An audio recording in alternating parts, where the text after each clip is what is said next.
Hello BookTube, Sarah here and welcome to my channel.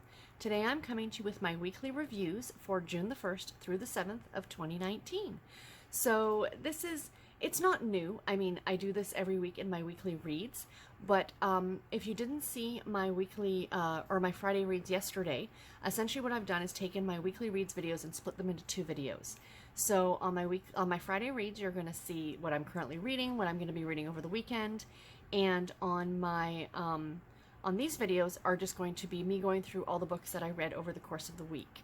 So yeah, so if you want to see what I'm currently reading, what I'm knitting on, some general chatter, I will of course leave my Friday reads video linked in the description box below, so you can go ahead and check it out. So I'm coming to you with glasses on because I am tired. It is 9:45 at night as I'm filming this. I had filmed this video, I had filmed my Tuesday video, and I filmed my Thursday video for this coming week when I got home from work tonight. And I transferred everything over to my computer and it was all fine, and you know, I saw the videos transfer from my SD card over to my laptop, and then I went to go look at them later. Like, I deleted everything off my SD card because I like to kind of keep it clean. Like, I don't want to keep a lot of stuff on there and take up space. And all the videos except for the last one that was only 3 minutes long were all corrupted and I couldn't open them.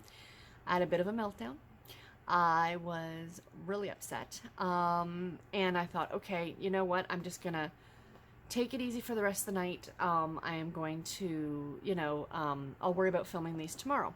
Now, quick backstory is that when I was in Boston, actually when I was with Steve, when we were getting out of my car at the bookstore, I had my phone in my pocket of my coat, and there's smaller pockets, and my phone fell out of the pocket and hit the pavement, so the top corner of it cracked.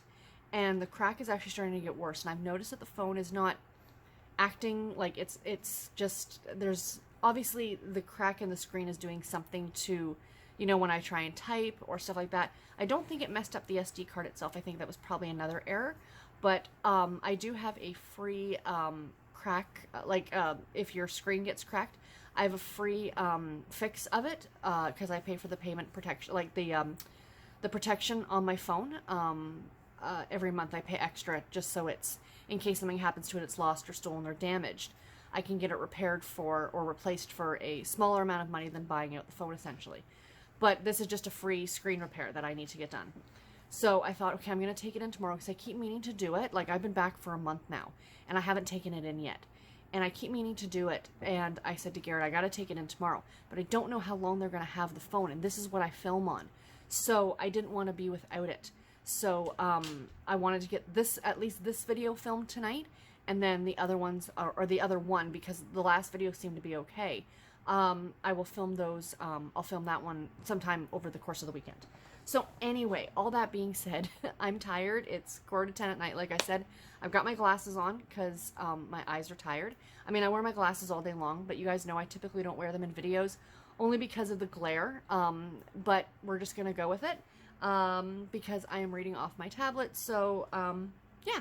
Anyway, I'm going to try and keep this shorter than the first video was because I'm slightly concerned about everything working properly. So if this is all working properly, I'm actually filming onto my internal storage on the phone, not the SD card this time, just in case there's an issue with the SD card and I might have to get a new one. I don't know. But like Garrett said, he goes, oh, just shoot a quick little video and test it. But I might do that with my next one. So anyway, I've got my my water in my David's teacup. And let's jump into this video. I finished 7 books this week, you guys. So the first book that I finished was Roomies by Christina Lauren. This is a contemporary romance novel, narrated on audio by K.C. Sheridan, published originally in 2017. Average rating on Goodreads of 3.89 stars. I gave it 4 stars. This was also for my summer romance book bingo. This was a workplace romance. And when I first started listening to the audiobook, I was like, I don't see how this is a workplace romance. And, you know, within the first about halfway through the book, you kind of figure out what it is. So anyway, the premise of the story, it's about a woman by the name of Holland. And Holland lives in New York City. And she's the baby of the family, and she's kind of being taken care of by her uncles. You know, she graduated from university, and they've kind of given her a job Her one uncle works for, he's like a financial, some sort of financial thing. And then her other uncle, his husband, actually runs a very, very successful Broadway play. So she works for this Broadway play. She takes photographs during productions and or during rehearsals and things like that, like for advertising and things. And she sells t-shirts and stuff like that. So considering she's got a university degree in writing, she's not actually doing anything with it. She's working for this. And her uncles, she lives in a very small apartment in Manhattan, and her uncles actually help pay for that apartment. So she's being well taken care of. And at first I kind of thought, oh, am I really going to like this character? Is she just going to be kind of a little spoiled rich girl, an oh, woe is me kind of a character? But no, she acknowledges the fact that she's very privileged and that her uncles are looking after her, and she actually wants to stand on her own 2 feet. And one of the themes of this novel is her learning how to do that. Well, the romance aspect falls into play because there's a guy in the story by the name of Calvin, and I adored Calvin. I thought he was awesome. He is a street musician. He plays in the subway. And Holland not really meets him, but she sees him playing. And then she slowly starts to learn his schedule, and she keeps going to see him. And she kind of develops this crush on him. Doesn't know his name. She's never talked to him, but, you know, she's kind of got this thing for this street musician, or this subway musician, I should say. And he plays guitar, but he actually plays classical guitar, like classical music on a guitar, which is very cool. And so anyway, something happens with her uncle's play that one of the main people in the orchestra walks out and quits. And he was kind of the star of the show. So she brings her uncle to go see Calvin play. And so they think he's amazing. They offer him a job. And then they find out that he's actually in the country illegally. He came over from Ireland, and he, on a student visa. He was playing actually at Juilliard. And then his visa ran out. He finished school, but he stayed, and he's been here 4 years.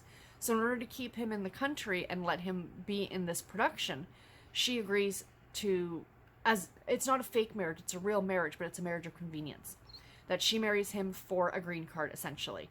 And the story goes from there. It was really cute, really funny, a great romantic comedy. It had some, it does have adult content in it, so do keep that in mind. And yeah, I really, really enjoyed this story. I thought it was a lot of fun. This is my second Christina Lauren. I did check to see how many others I've read, and the only other one I've read was Dating You, Hating You, which is actually also a workplace romance, in case you're interested. This one falls into the workplace romance because the two of them end up working together on the Broadway play, so I guess that's how it kind of falls into that. But yeah, this was really, really entertaining. I loved all the characters in this one. The uncles were great. And Holland, I really, really liked her, and I adored Calvin. So yeah, definitely check this book out. The next one that I finished was Like One of the Family by Kimberly Van Meter. This is another contemporary romance. Book number 1 in the Family in Paradise series. Harlequin Super Romance 1778. This was narrated on audio by Madison Vaughn. Published in 2012, average rating of 3.03 stars on Goodreads, so not that high ratings on Goodreads. I give it 2.5 stars. And for my summer romance book bingo, this was for the Harlequin or Mills and Boon imprint. Yeah, I had some issues with this one. My biggest issue with this story was our main character, Laura. Laura. So the premise of this story is that Laura's family lives and owns a resort on the island of St. John in the Caribbean. And she kind of grew up there. Her parents passed away when she was young. She has 2 younger sisters. They are a set of twins. And she grew up on this island in this resort with her grandparents. Her grandparents actually own it. And then she went off to college in Chicago, and she ended up getting a job at some big marketing firm. And, you know, she's now a corporate individual. She lives to work, essentially, in this very corporate business environment. And for the past year or so, her family back at the resort, I've been trying to get in touch with her because she holds power of attorney over her grandparents, or her grandfather. Her grandmother passed away 10 years earlier. And she's kind of been ignoring them. She doesn't want to go back. She's got, you know, stuff from her childhood. She still can't really accept her grandmother's death even 10 years later. And she wants nothing to really do with the resort, but she does have power of attorney being the oldest grandchild. And so finally, Heath is our male lead in this story. He is an old friend of the family. He's been living and working on the resort since he was 12. He has a very tragic backstory. His parents sort of abandoned him, and he was kind of left to fend for himself at a young age, and, you know, the family kind of took him in. But anyway, so he finally gets in touch with Laura by sending her a registered letter, because her grandfather is now in early stages of Alzheimer's, and he is not able to run the resort anymore. He doesn't know the day-to-day. He still thinks the grandmother's alive. So right from the first page of this book, Laura has a major attitude problem, and that's what I had an issue with. She was rude and disrespectful, and just a lot of things. I just really didn't like her. I mean, she fought with Heath like it was crazy. And then when the two of them do get together, you know, that whole, you know, they have a physical attraction to each other. Even right after that, it still doesn't change their dynamic. She's still rude to him. She's still mean to him. She's still condescending to him. But yet then at the end, you know, of course they're in love and blah, blah, blah. And I just didn't buy it. You don't go from 0 to 60 like that. It didn't work for me. I really, really didn't like her. I am very much a character, in a way. I'm a character-driven reader. I mean, I love a good plot, don't get me wrong, but I really have to be able to like the characters, and I did not like her at all. This is, like I said, the first in a series. The next 2 books are going to be about the 2 sisters, the 2 younger sisters, each one about a different sister. So I think I'm definitely going to go ahead and try the next one, because I really do think it was nothing to do with the writing. I've read Kimberly Van Meter before. She does some great, great stuff. This was such a great plot. It had such great potential, but I just couldn't stand Laura, and that's what set the story off for me. The next book that I finished was a Harlequin Duets novel, and this is The Sheriff and the Email Bride, and or by Liz Ireland, and Stray Hearts by Jane Sullivan. This is another contemporary romance novel. Book number 33 in the Harlequin Duets imprint. Published originally in 2000. This was part of my 40 Years of Harlequin project. Average rating of 3.86 stars on Goodreads. I gave it 3 stars. I usually, when I read an anthology, I give a star rating to each individual story within the anthology. In this case, both stories got a 3-star rating from me, so the whole thing got a 3-star rating. I enjoyed these. They were entertaining. They were nothing spectacular. I'm not saying you should rush out and read them, but they were fun. The first story was about a guy who meets a woman online, and then she shows up in town after he tells her so much about town. They've been corresponding for about a year. Or not a year, like 6 months. She shows up 8 months pregnant. And it's not that she didn't tell him. She didn't come out and blatantly say, hey, guess what, I'm pregnant. But she alluded to it, and he thought she was talking about her dog. Which I thought was kind of funny. But she just kind of shows up in town, and, you know, a romance develops between the two of them. I had issues with her motive. Like, nowadays, you would definitely question, you know, why is she here? She was younger, kind of naive. He was the sheriff in town, you know, obviously he had a good job. He owned his own home. He had a dog, very stable. You know, was she just there to kind of, you know, mooch off of him, kind of an idea? But it was cute, and I did enjoy it. The second story was about a woman who shaved her boyfriend's dogs.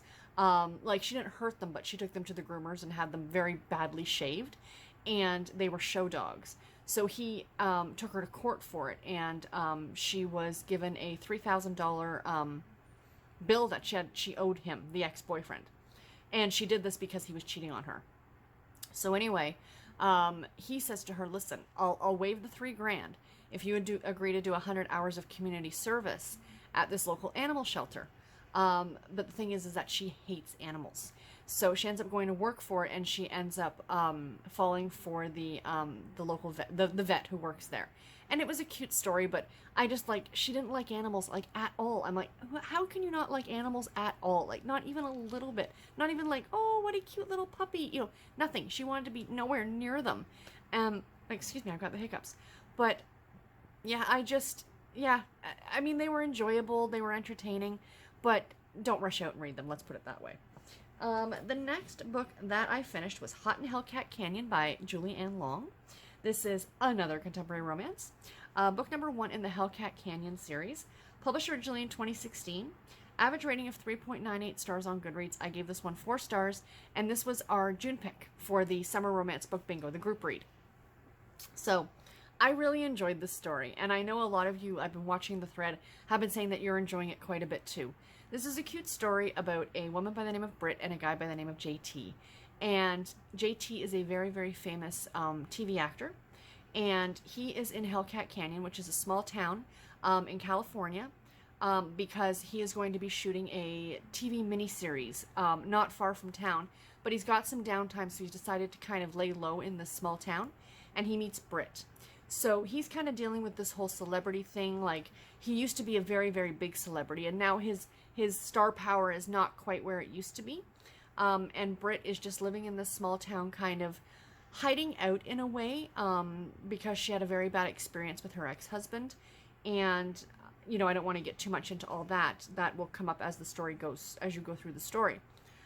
But, she's kind of, you know, she doesn't want anything to do with guys and what have you. This book has a lot of adult content, so do keep that in mind. But I do love the small town aspect of it. I thought this story was really, really adorable. I really liked all the characters. I thought the writing was very witty, and the small town feel was there. I mean, obviously. The town characters really were characters. And yeah, I enjoyed this one quite a bit, and I'm very much looking forward to reading the rest of the series. The next one that I finished was Stacey and the Mystery of Stoneybrook by Anne M. Martin. Middle grade fiction, of course. Book number 35 in the Babysitters Club series. This was published in 2000. Average rating of 3.63 stars on Goodreads, and I gave it 3 stars. So this one wasn't really a mystery per se.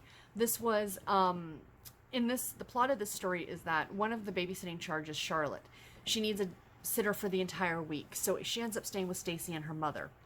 And one day when they're bored, they take a wander up the street and they see this old house that's being demolished. And they see some mysterious things and hear some mysterious things. There's, you know, a face in a window, and they hear all these strange noises. So, and they start to kind of look into this old house and what the history of this old house is. So at the end of the day, like I said, there wasn't much of a mystery. You know, there was nothing really that needed to be investigated. It ended up being more of a scary story. Like, I could absolutely see if you were 7 or 8 years old reading this, reading some of the things that are happening in the house and some of the things that they find out about the history of the home could scare a little kid.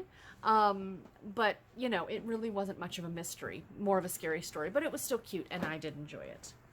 The next one that I finished was Finding Dandelion by Lex Martin, a new adult contemporary romance.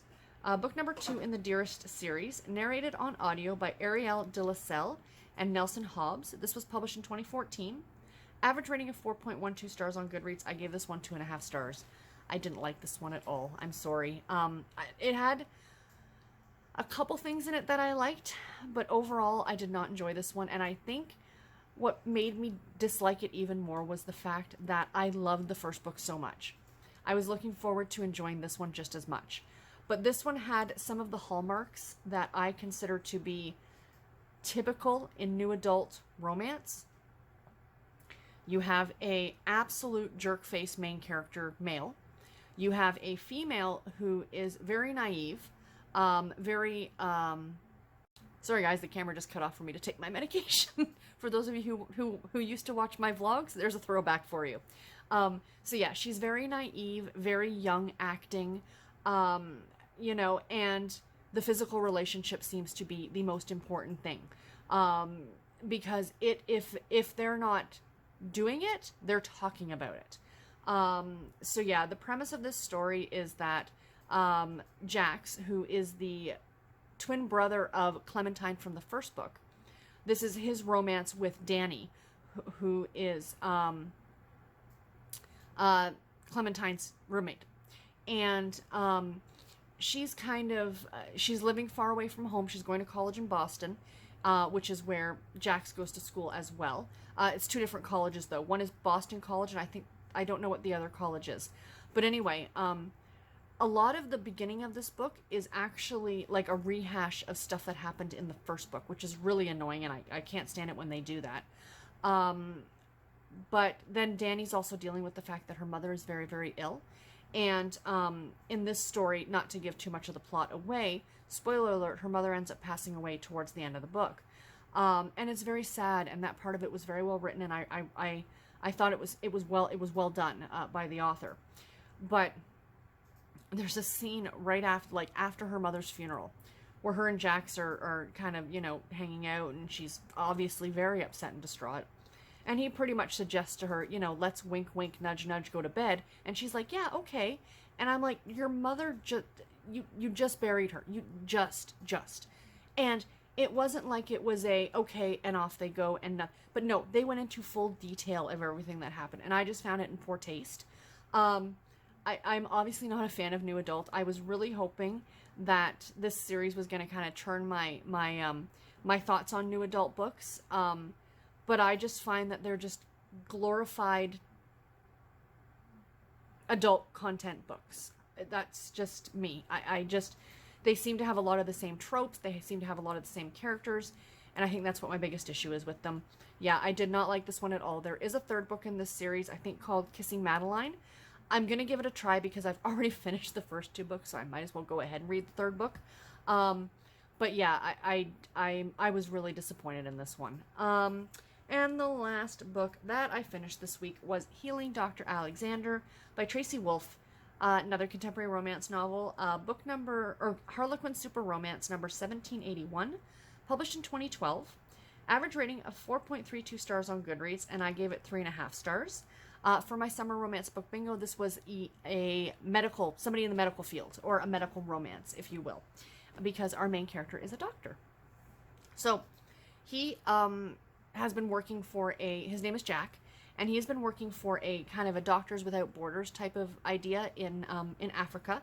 At the beginning of the book, he's working in Somalia, and he ends up getting shot by some insurgents, I think it is, when they break into the clinic he's working in because they want medical supplies and medications like drugs and stuff like that.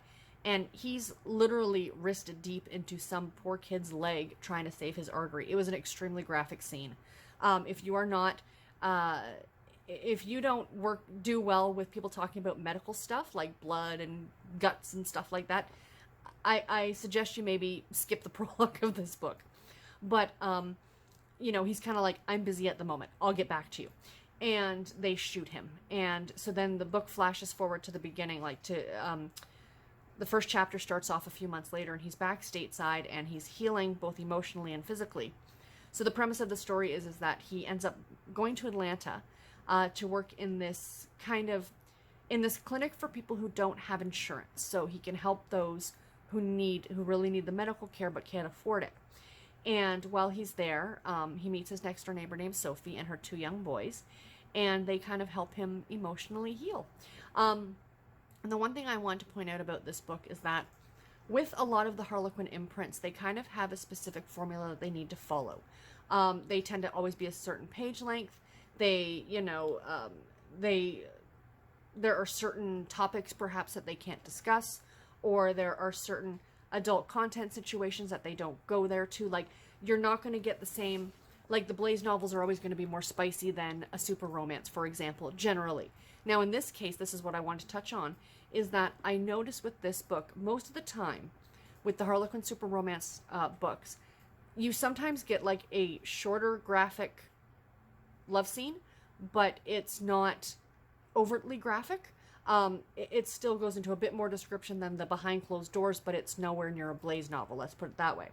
But this one actually crossed that line, and those scenes were, I guess, more graphic, if you will, and there were more of those scenes. I think like 2 full chapters, if I remember correctly, with some pillow talk in between. But I just wanted to point out to you that if, this book sounded like something that you would like to read, but you've never read a super romance before, and you read this and you're kind of like, oh, I didn't realize how hot and spicy these were. They're not generally like this. I went on to look at this author, and she has gone on since writing this book, writing a lot more erotic type novels. So obviously that's where her interest lies, which is absolutely fine. And the other thing I noticed is that I was not the only one who noticed this. I went and looked at the reviews on Goodreads, and a couple other people pointed the same thing out. So it wasn't just me. And we have a Bernard in the background. Hold on. I'm just going to turn the camera. There he is. He's spying on the neighbors. Anyway, guys, that's the end of the video. I kept this relatively short, actually. I'm pretty pleased with myself. But like I said, I am tired. But yeah, I hope to be back to normal for my next video, you know, where I can, you know, talk, and not. I'm just more concerned that something's going to happen to this video, so that's why I want to keep it short. But anyway, I should have mentioned at the beginning, but there are timestamps below, if you want to go back and listen to my review again for something else. I don't know.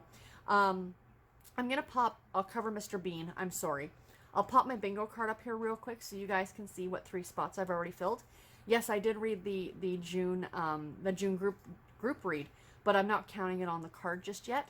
I'm going to save that for like probably the group read in August for the free space, because that can be filled in at any time. So that I'm not too worried about. But yeah, so I've only got 3 spots filled so far, but I am doing pretty good. It's only the first week. And yeah, that's all I've got for you guys today. Let's see if I can get the bee. Did you see the face? Come on, we want to see your face. It's like, no, I'm busy. Alright guys, I will let you go and I'll see you in my next video. Take care and happy reading, everybody. Bye.